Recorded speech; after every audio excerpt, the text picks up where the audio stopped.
en cuanto al territorio y en cuanto a cuestiones de la guerra y del establecimiento de Israel como una nación, lo cual es, hermanos, también una señal profética.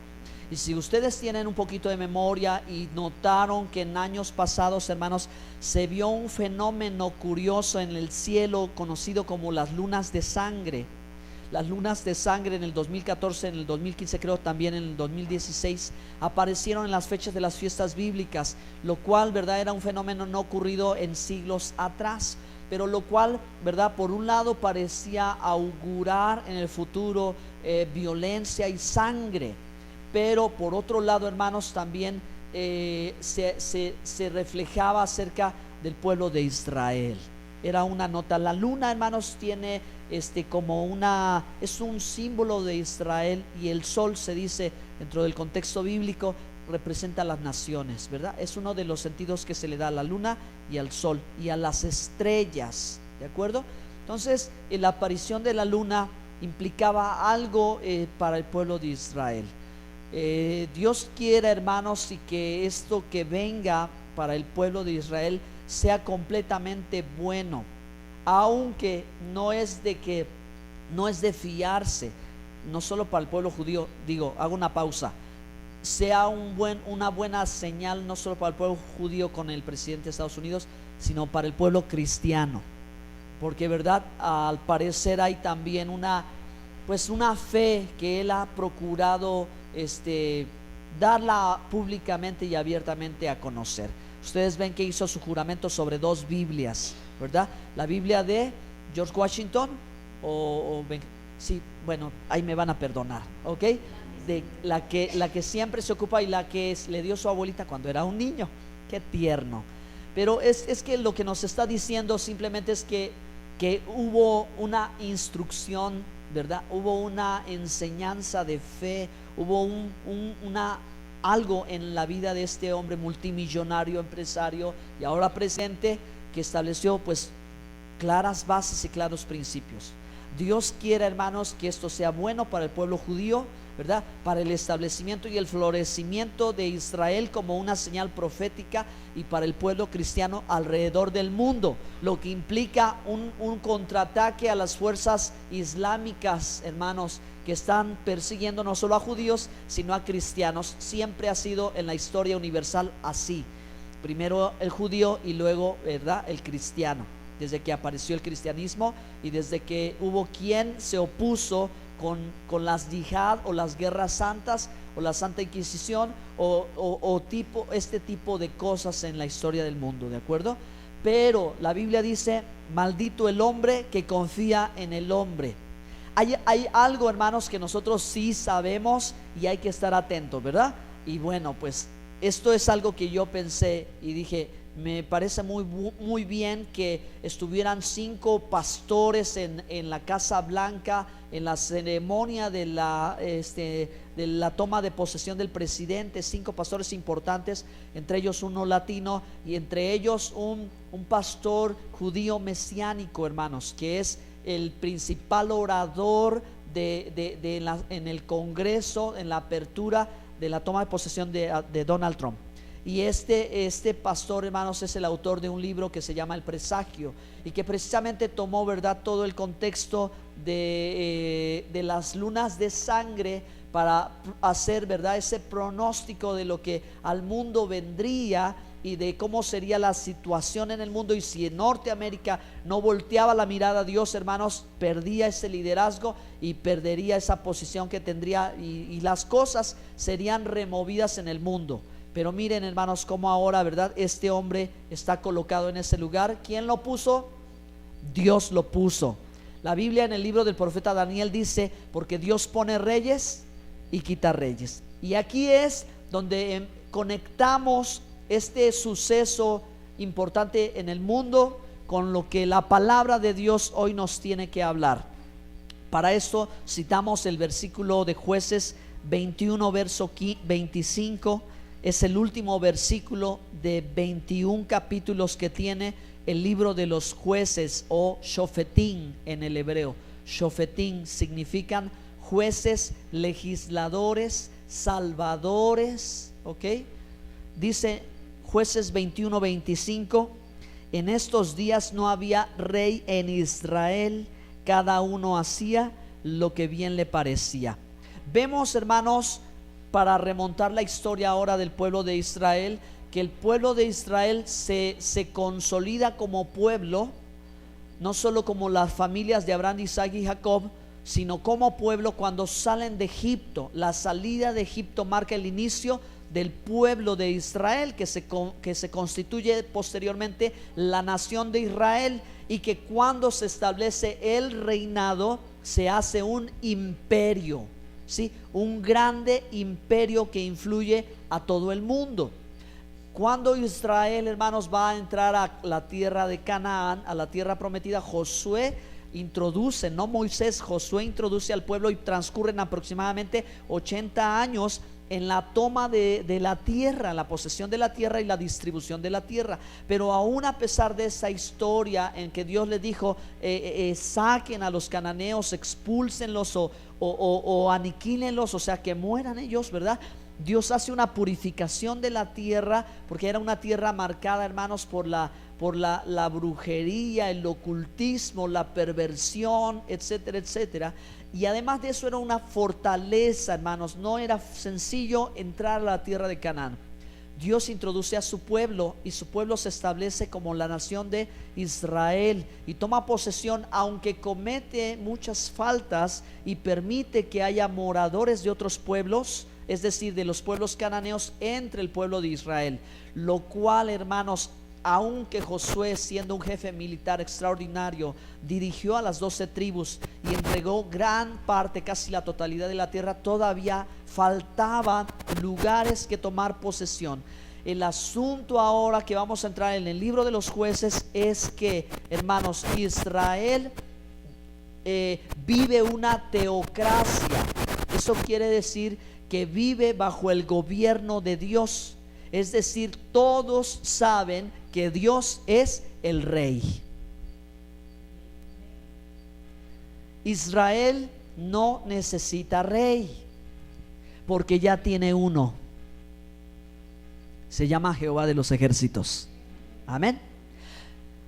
Y en conexión con la nota, yo les voy a decir que el pueblo de Dios no necesita rey, porque ya tiene uno. Es decir, hermanos, Israel en este libro, hermanos, va a luchar y va a batallar por la posesión de la tierra y por las consecuencias que produjo el haber permitido que quedase un poquito de mala hierba entre ellos. Y estos pueblos cananeos van a empezar a hacerle la guerra, ¿sí? Y van a empezar a luchar, pero les va a hacer constantemente falta, por su debilidad, el que Dios levante a un hombre como libertador o como juez de Israel. Juez es uno que juzga, pero ellos, hermanos, tenían a Dios por rey, y el pueblo de Dios y el pueblo cristiano lo que necesita es no buscar un rey en la tierra, porque ya tiene uno. Y, hermanos, esto es lo que nosotros debemos de mantener en nuestro pensamiento. El mundo no necesita un rey, necesita a Dios. Aunque el señor presidente que está tomando su lugar parece que fuese ¿qué? Parece que fuese el rey del mundo, ¿verdad? Porque si él dice una palabra, el peso se cae. Caída libre del peso con un tuit sencillísimo. Y lo que él dice parece que domina el mundo, parece que dirige, ¿verdad?, sus palabras. Pero el mundo necesita a Dios por rey. El mundo necesita a Dios por rey. Por eso es que, en contexto, hermanos, cuando empecé mi investigación, mi lectura del libro de Jueces, afortunadamente encontré quien tiene esta perspectiva, y claramente nos dice que lo que sucede en el libro de los Jueces parece que es un cuadro profético de lo que sucede hoy en el mundo. Parece que es una historia que se repite. Parece que este libro nos está dejando entrever nuestra situación actual. Y el versículo clave del libro es el último versículo, cuando dice en aquellos días no había rey en Israel.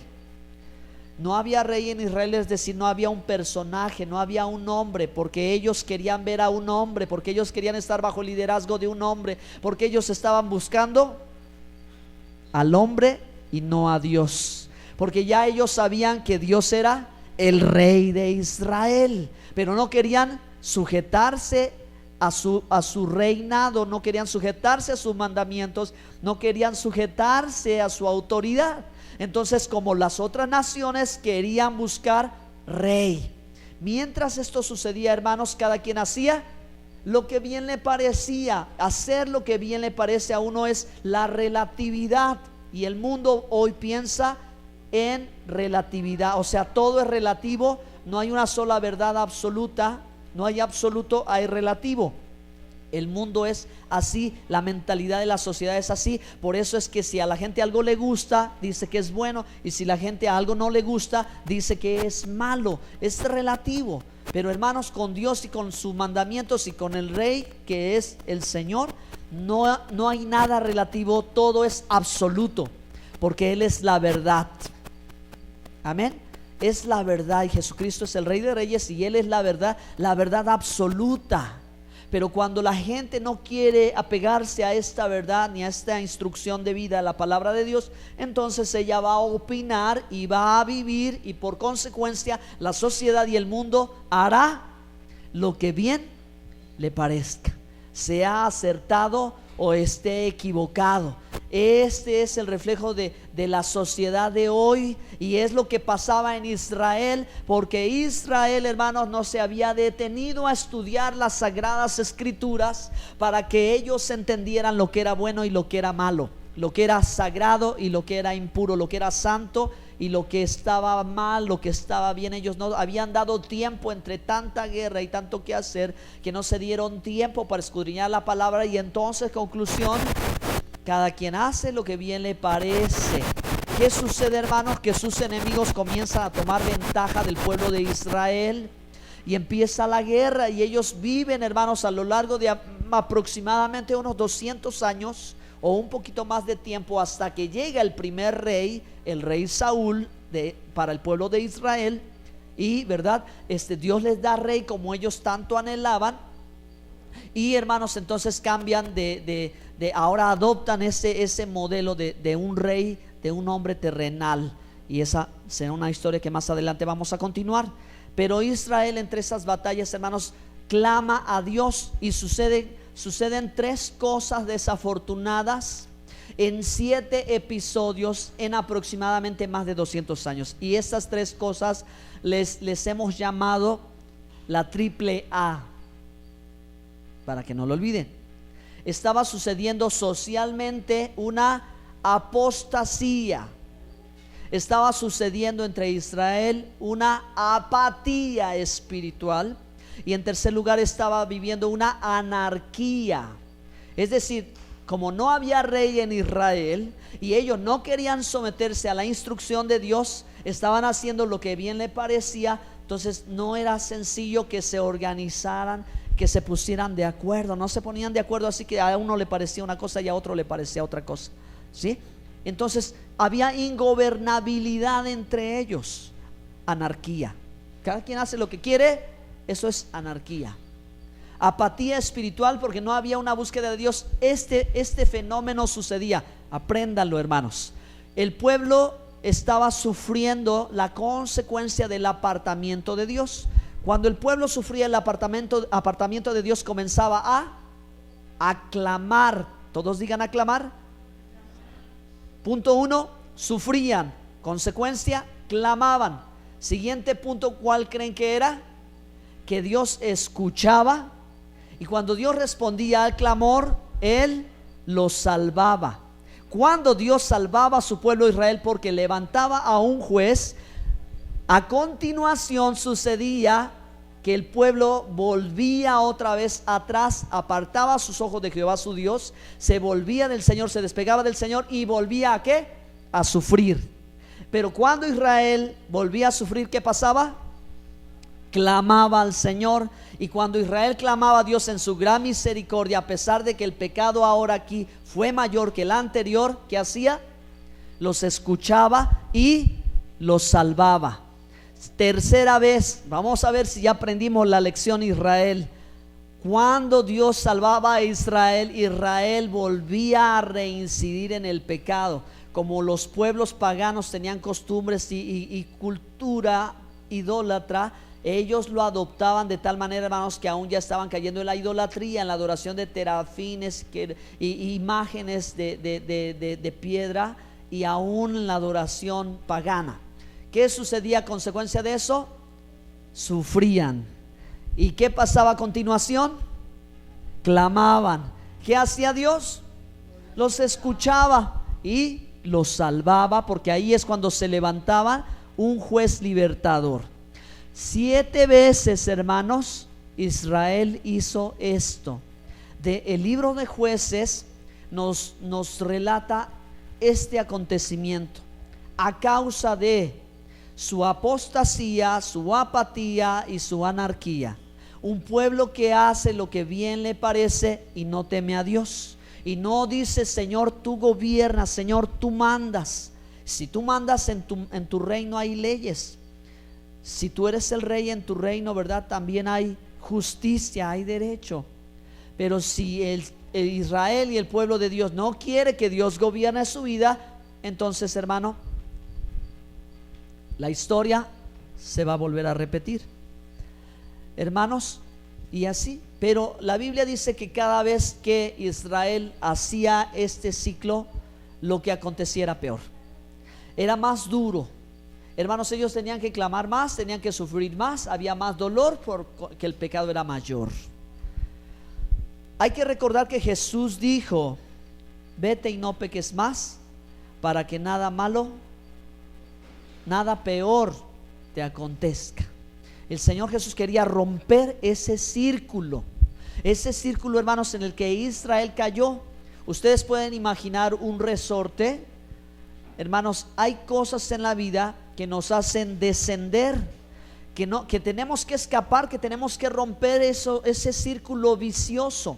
Pero es una espiral que te hace bajar y bajar y bajar hasta llegar al fondo. Hay cosas en la vida que te ayudan a subir como una espiral, y subir y subir y subir. Israel cayó en un círculo vicioso del que no podía escapar, y Dios en su misericordia levantaba a un juez, y les levantó 13 jueces. 13 jueces levantó, es decir, 13 hombres a los cuales les dio de su espíritu, y ellos pelearon como guerreros. Fueron valientes por su pueblo, recobraron su tierra, trajeron paz. Algunos años, algunos muchos, algunos pocos años. Pero cuando Israel ya se acomodaba en su zona de confort y estaba muy a gusto, volvía a acceder al pecado, y volvía a acceder, hermanos, a las prácticas, a las costumbres de los pueblos que estaban allí. Y, hermanos, entonces eso era algo desagradable a Dios. Por tanto, hermanos, hay grandes lecciones en estos capítulos, y con esto estoy concluyendo. Me gustaría solo, hermanos, que abramos Jueces capítulo 1, porque al parecer es el capítulo que mejor, hermanos, nos va a enseñar qué sucede con el pueblo de Israel. Sígame en la lectura desde el versículo 1. Aconteció después de la muerte de Josué que los hijos de Israel consultaron a Jehová diciendo: ¿quién de nosotros subirá primero a pelear contra los cananeos? Ustedes pueden ver, ¿verdad?, cómo Josué no completó la entrega de la tierra.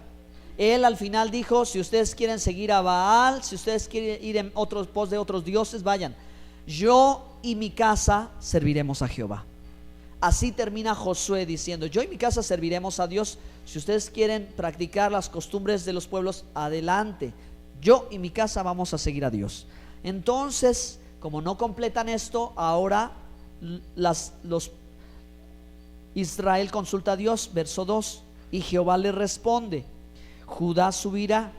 He aquí que yo he entregado la tierra en sus manos. Y Judá dijo a Simeón su hermano. Judá y Simeón son hijos de la misma mamá. ¿ok? Por eso es que Judá busca a Simeón y lo llama su hermano de papá y su hermano de mamá. Jacob tuvo 2 esposas y 2 concubinas, ¿sí? Y de estas 4 mujeres nacieron los 12 hijos de Jacob, que vinieron a ser, hermanos, las 12 tribus de Israel, de las cuales, hermanos, de José se casó con una mujer egipcia y tuvo 2 hijos, Efraín y Manasés, los cuales Jacob los abrazó como si fueran sus propios hijos, para que en lo posterior Efraín y Manasés fuesen considerados también como si fuesen hijos de Jacob entre las 12 tribus de Israel.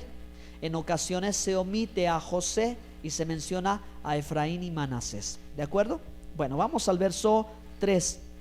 Perdón, al verso 3. Y Judá dijo a Simeón su hermano: sube conmigo al territorio que se me ha adjudicado, y peleemos contra el cananeo, y yo también iré contigo al tuyo.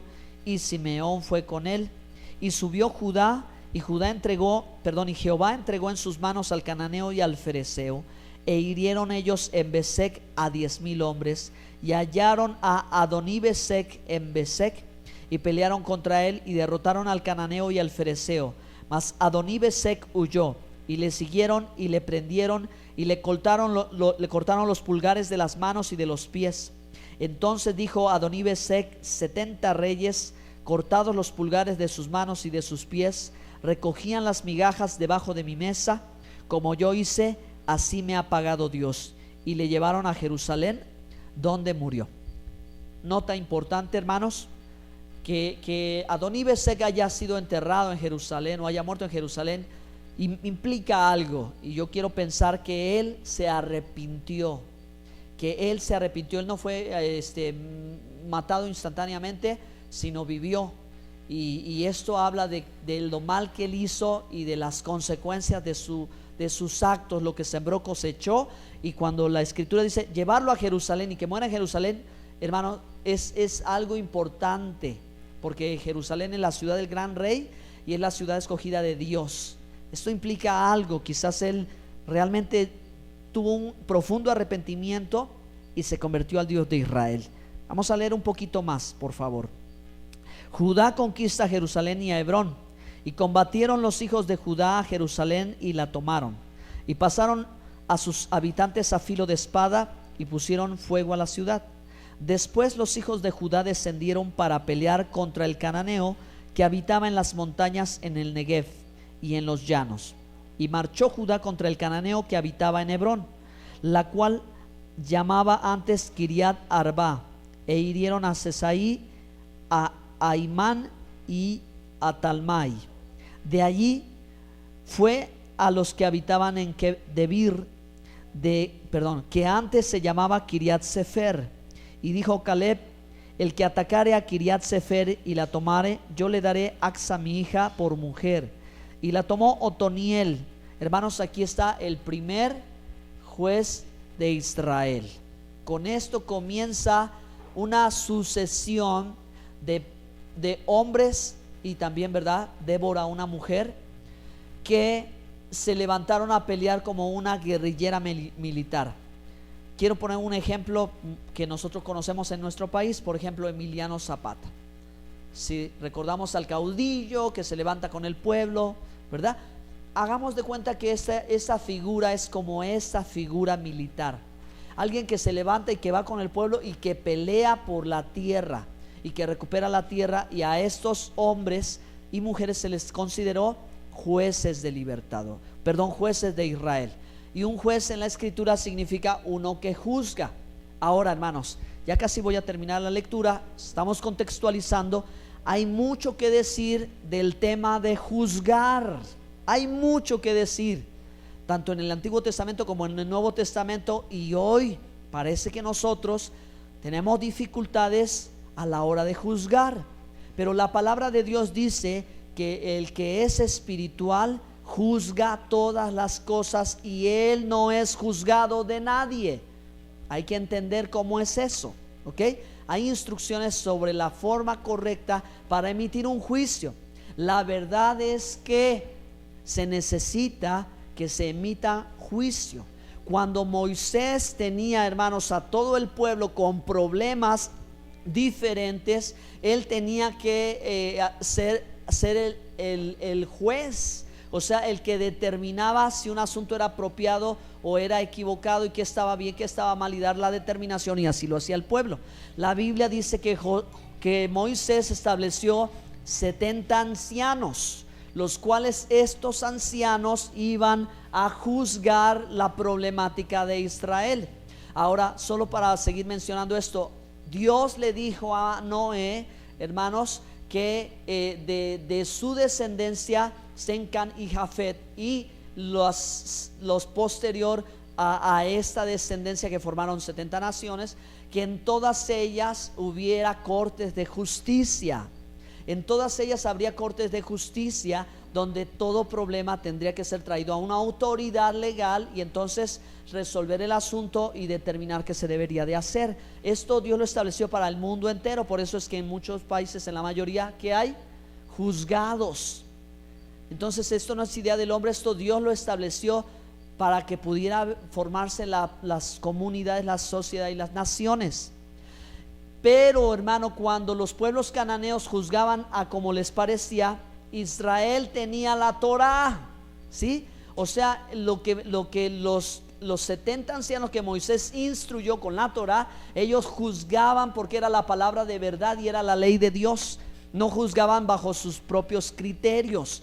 La nación de Israel debió de continuar así, pero a causa de su desapego y a causa, hermanos, de la mezclarse con costumbres paganas, no lo hacía de esa manera. Entonces, hermanos, en el tema de juzgar, nosotros tenemos que crecer y aprender mucho, que es necesario siempre, ¿verdad? La autoridad, en nuestro caso autoridad espiritual, que tenga la capacidad de juzgar, porque Pablo enseñó, no necesitaría hacer eso. Pablo enseñó que cuando entre los hermanos hay un problema, que se vaya a alguien que sea espiritual, alguien con autoridad, que se acuda, ¿verdad? Alguien que tenga liderazgo, y que todo asunto sea presentado allí. ¿Por qué tendríamos que ir nosotros como el mundo, no? ¿Recuerdan? ¿Por qué tendríamos nosotros que entre hermanos llevar los asuntos al mundo si somos la iglesia de Dios? ¿Que acaso no hay alguien entre vosotros quien juzga? O sea, quien sea capaz de determinar el asunto y decir: a ver, hermano, usted está equivocado, a ver, hermano, usted está en lo correcto, y resolver el asunto aquí. Porque nosotros no somos como el mundo, ¿verdad? Nosotros no tendríamos que llevar nuestros asuntos de iglesia a las leyes del mundo, a las leyes mundanas. ¿Estamos aquí? ¿Estamos bien? Cerramos ese capítulo y ahora le damos continuidad a lo que estamos hablando. El primer juez, hermanos, es Otoniel. El segundo es Ahot y el tercero es Samgar. Capítulo 3 es lo que menciona. El capítulo 1 y 2 nos relata todo cómo está la situación. Capítulo 4 y 5 nos habla de Débora y de Barak. Termino con esta lectura aquí, hermanos, en la escritura. Dice el verso 12, perdón. Y Caleb, el único sobreviviente ya, hermanos, del desierto, prometió a su hija Acsa, verso 13. Otoniel, hijo de Cenaz, hermano menor de Caleb, la tomó, y él le dio a Acsa, su hija, por mujer. Y cuando ella se iba con él, la persuadió que pidiese a su padre un campo, y ella se bajó del asno, y Caleb le dijo: ¿qué tienes? Ella entonces le respondió: concédeme un don, puesto que me has dado tierra del Negev, dame también fuentes de agua. Entonces Caleb le dio las fuentes de arriba y las fuentes de abajo. Verso 16: y los hijos del Ceneo, suegro de Moisés, subieron de la ciudad de las palmeras con los hijos de Judá al desierto de Judá, que está en el Negev, cerca del Arab, y fueron y habitaron con el pueblo. Y fue Judá con su hermano Simeón, y derrotaron al cananeo que habitaba en Sefat, y la asolaron, y pusieron por nombre a la ciudad Orma. Tomó también Judá a Gaza con su territorio, Ascalón con su territorio, y Ecrón con su territorio. Y Jehová estaba con Judá, quien arrojó a los de las montañas, mas no pudo arrojar a los que habitaban en los llanos, los cuales tenían carros herrados. Israel no era pueblo guerrillero, ellos no tenían armas, hermanos. Una razón por la cual perdían las batallas era, hermanos, porque no había herreros en el pueblo de Israel. Sin en cambio, los pueblos cananeos forjaban armas con metal. Ellos ya trabajaban el hierro. Así que en medio de la batalla, Israel, si iba con palo, con piedra o con honda, no era lo mismo que llevar una espada afilada. Por la falta de herreros, Israel perdía la tierra y el cananeo avanzaba. Hasta que Israel se dio cuenta que lo que tenía que hacer era poner a gente a enseñar a manejar el hierro y manejar el metal y hacer armas de hierro. Hasta ese momento, hermano, entendió que tenía que hacerlo. Podría, hermanos, tener más grandes victorias.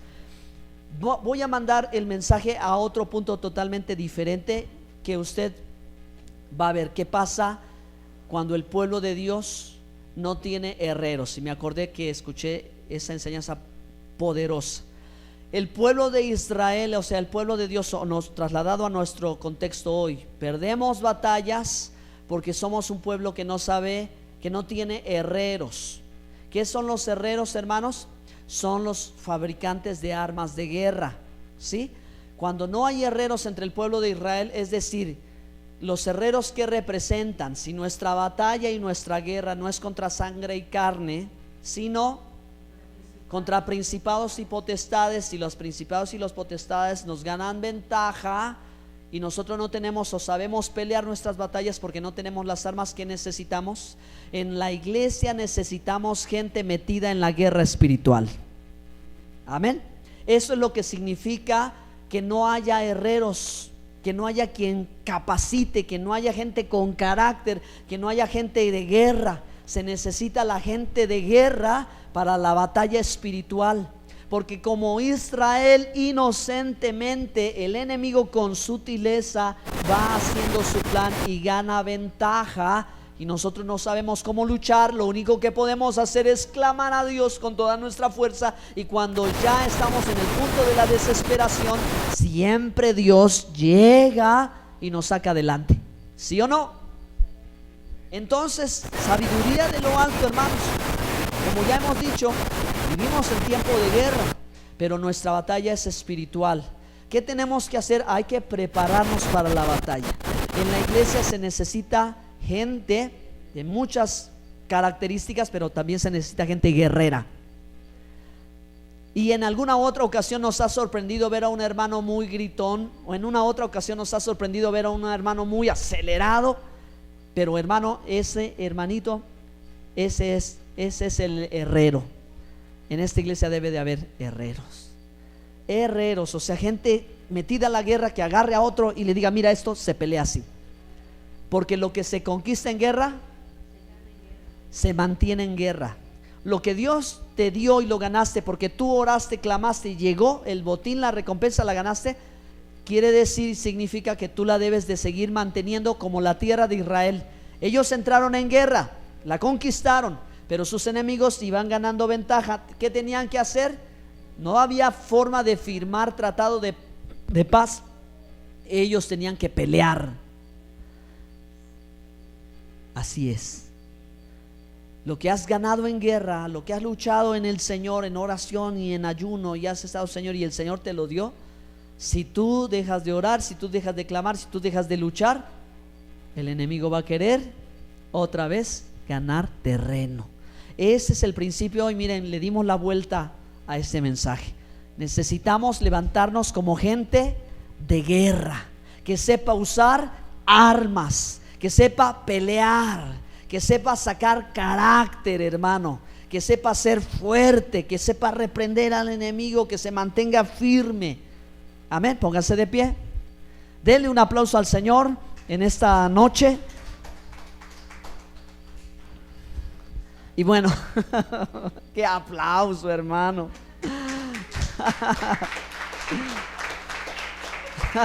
Eso está mejor, es para el Señor. Pero exactamente eso es lo que le quiero dar a entender, o me quiero yo explicar, que ese carácter, ese empuje, de veras que a veces la gente de guerra es incómoda, es molesta, es ay, ¿por qué grita tanto? ¿Y por qué dice acá? ¿Y por qué es? Pero es que es una guerra. Y cuando uno necesita asumir su posición de guerra, ahí si no piensas que si gritas o que si no gritas, ahí tú sabes lo que tienes que hacer. porque ya estás capacitado. Y Jesús, el apóstol Pablo dijo que nuestras armas no son carnales, sino poderosas en Dios para la destrucción de fortaleza. La batalla que estás peleando, hermano, si tú usas las armas poderosas en Dios, vas a vencer. ¿Sí? Si tú asumes tu posición de guerra, si tú tomas tu lugar de guerra y peleas tu sanidad, y peleas tu familia, y peleas tus finanzas, y guerreas por lo que estás pidiéndole al Señor, el Señor te lo va a conceder. Amén. Vamos a orar entonces. Vamos a orar y vamos a darle toda la gloria al Señor. Bendito sea tu santo nombre, Dios maravilloso, Señor. Agradecemos la sabiduría de tu palabra, la verdad de tu palabra y el conocimiento que trae a nuestras vidas. Y hoy, en un día importante, Señor Dios, también hay una palabra del cielo importante para impactar nuestra vida, para sacudirnos y hacernos despertar que lo que el mundo necesita es buscar a Dios, porque Dios es el Rey del universo. Que lo que la gente necesita es alzar su mirada, porque solamente de Dios vendrá la salvación, porque solamente, Señor, tú eres Rey y nosotros te reconocemos como nuestro Rey, y tú reinas, y sabemos que lo que nosotros necesitamos simplemente, Señor Dios, es buscar tu reino y tu justicia, y todas las cosas vendrán por añadidura, Señor. Oramos, Padre, para que igualmente, Señor, cada uno de nosotros no haga lo que bien le parece, sino que obedezca tu palabra, que ande en tus mandamientos y en tus estatutos, y escuche tu voz, porque tú eres el Rey, nosotros somos tu pueblo y nosotros obedecemos a lo que tú nos mandas, Padre. Ayúdanos, Señor, y echa fuera todo espíritu de apostasía, echa fuera todo espíritu de apatía, echa fuera toda ingobernabilidad, Señor, en nosotros. Queremos que tu reino venga aquí. Queremos ver tu gloria y tu poder. Queremos ver tu favor en nuestras vidas, y queremos alcanzar la victoria en el nombre de Jesús de Nazaret. Te damos gracias, Señor, porque sabremos que tú estás con nosotros, Señor Dios, y que no hay arma forjada que prospere contra tu iglesia, pero que tu iglesia también sepa pelear, sepa guerrear, sepa luchar, use las armas espirituales, y que no como Israel, Señor Dios, que solo esperaba al momento de la desesperación para tratar de clamar y levantarse. Ayúdanos, Padre, a tener herreros en la iglesia, gente capacitada de carácter, Señor, que conoce el mundo espiritual y que sabe guerrear y que enseña a otros a pelear esas batallas, Señor Dios, como armas de guerra, Señor, porque tu palabra es espada, Señor. Que sepamos nosotros luchar con estas armas espirituales y ser vencedores con la victoria que se nos ha dado en Cristo Jesús. Yo te doy la gloria y te doy gracias, y reconocemos tu reino en este lugar. Te damos gracias, y ahora mismo, Señor, también nosotros estamos en medio de una batalla, luchando, declarando sanidad, guerreando y peleando esa sanidad por nuestros hermanos en esta iglesia, por quienes, Señor Dios, el enemigo ha querido lanzar dardos de fuego de mentira, por quienes el enemigo ha tratado de desalentar, desanimar, de distraer, de confundir, de desanimar. En el nombre de Jesús nosotros estamos declarando, Señor, que todas esas palabras se caen, Señor, al suelo, y que tu palabra va a quedar sembrada en sus vidas. La promesa que es verdad, la palabra que por tu llaga fuimos curados, la palabra que no estamos solos, tú estás con nosotros, la palabra que dice no te dejaré ni te desampararé, la palabra que dice tú eres mi pastor, nada me faltará, la palabra que dice que la que habita al abrigo del Altísimo morará bajo la sombra del omnipotente Dios, la palabra que dice que tú nos guardas siempre, nuestra entrada y nuestra salida será bendita desde ahora y para siempre. Hoy peleamos y declaramos, Señor, esa verdad para nuestra vida, y estamos peleando, Señor, a favor de las finanzas de mis hermanos, a favor, Señor Dios, de la salud de mis hermanos. Estamos declarando y peleando, Señor, a favor del bienestar de la familia, que se vaya todo temor. Echamos fuera todo temor, toda mentira del enemigo, Señor. Y ahora, Padre, declaramos tu espíritu y tu reino aquí, que es poder de lo alto. Declaramos tu reino aquí para traer sanidad, liberación, para traer restauración, para traer prosperidad, para traer bendición sobre tus hijos, por la gracia y los méritos de Yeshua HaMashiach, Rey de reyes y Señor de señores. Te damos a ti la gloria, Señor. Alguien dé un grito de victoria. Amén. Vamos a practicarlo más. Hermanos, Dios les bendiga las cosas.